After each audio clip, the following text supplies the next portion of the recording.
Hello guys, आप देख रहे हो आपका पसंदीदा चैनल कॉन्सेप्ट क्रैकर। मैं प्रीत आ गया हूँ आपके लिए एक और नया टॉपिक लेकर। आज हम पढ़ेंगे फिजिक्स का क्लास 10 का फिजिक्स का चैप्टर 1 प्रकाश का परावर्तन एवं अपरिवर्तन। आज हम कौन कौन से टॉपिक पढ़ेंगे? दर्पण का ध्रुव, वक्रता का केंद्र, वक्रता की त्रिज्या, मुख्य अक्ष, दर्पण का धारक, मुख्य फोकस, फोकस दूरी, फोकस तल। यह इस चैप्टर के बेसिक्स है, ये आना बहुत जरूरी है। देखो, सबसे पहले आपको ना एक खोखला गोला लेना है। खोखला गोला होता है ना, जैसे कि उदाहरण के लिए एक प्लास्टिक की बॉल। आप प्लास्टिक की बॉल लोगे, वो बाहर से तो होती है पर अंदर से खोखली होती है। ऐसे ही मैंने एक गोला लिया। अब इसमें से आप एक परावर्तक पृष्ठ लोगे ना, जैसे कि मैं उत्तल परावर्तक पृष्ठ लेता हूँ, ठीक है। यह मैंने उत्तल परावर्तक पृष्ठ ले लिया, ठीक है। जो ये उत्तल परावर्तक पृष्ठ है ना, रुको इसको थोड़ा गाढ़ा कर देते हैं। ये जो उत्तल परावर्तक पृष्ठ है, ठीक है, इसका जो मध्य बिंदु होगा ना, इसका जो मध्य बिंदु होगा, इसको हम दर्पण का ध्रुव कहते हैं। इसकी परिभाषा क्या होगी?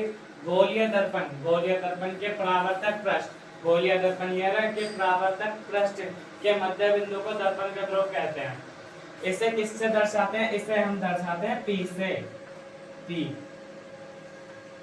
से दर्शाते हैं। अब बात करते हैं वक्रता का केंद्र, ठीक है।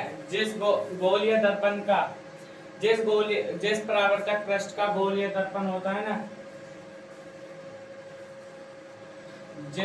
मतलब कि जैसे हमने ये लिया परावर्तक पृष्ठ, खोखले गोले का परावर्तक पृष्ठ था ना, उस खोखले गोले के केंद्र को हम कहते हैं, गोले के केंद्र को हम वक्रता का केंद्र कहते हैं, ठीक है। अब वक्रता का केंद्र कहते हैं। इसे किससे दर्शाते हैं? इसे हम दर्शाते हैं C से, ठीक है। अब बात करते हैं वक्रता की त्रिज्या। जिस खोखले गोले का परावर्तक पृष्ठ होता है, उस खोखले गोले की त्रिज्या, जैसे इसकी त्रिज्या ये है, त्रिज्या तो पता ही है, रेडियस मैथ में पढ़ी होगी त्रिज्या, उसको हम कहते हैं वक्रता की त्रिज्या। इसकी परिभाषा क्या है? गोलीय दर्पण का परावर्तक पृष्ठ केंद्र गोल, ठीक है। देखो इसकी आसान सी परिभाषा बताता हूँ। जिस खोखले गोले का परावर्तक पृष्ठ होता है, उस खोखले गोले की त्रिज्या को हम वक्रता की त्रिज्या कहते हैं। अब मुख्य अक्ष P, और ये P है, ये C है।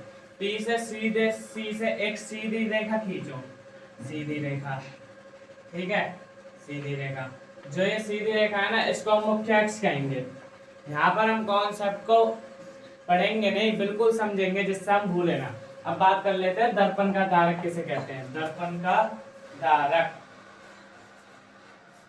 अब ये जो हमने ये लिया है, ये खोखला गोला है, इसका हमने एक परावर्तक पृष्ठ लिया है, ये हमारा परावर्तक पृष्ठ है। इस परावर्तक पृष्ठ जो इसका एंड है ना, इसको हम कहेंगे चलो A, और जो इसका ये वाला एंड है, इसको B कहेंगे।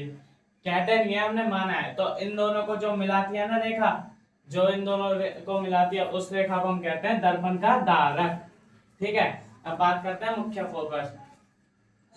फोकस। अब मान लो ये हमारे पास अवतल और ये हमारे पास उत्तल। किसमें देखें? दोनों में देख लेते हैं। अब आप इसमें एक सीधी रेखा काटो, ठीक है।